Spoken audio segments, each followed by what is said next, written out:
First, gather the ingredients.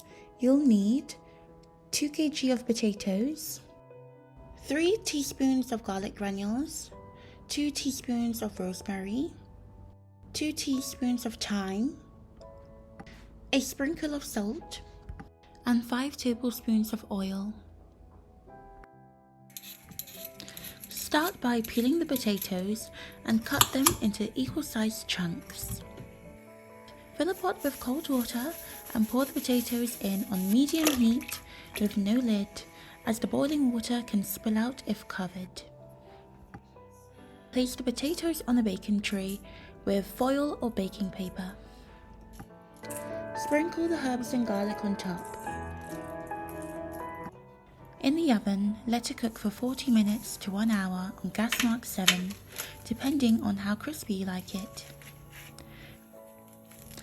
Every 20 minutes, turn them over to cook evenly.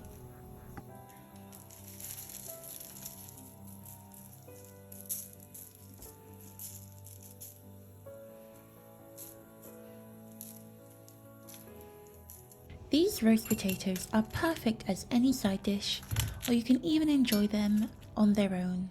Thanks for watching.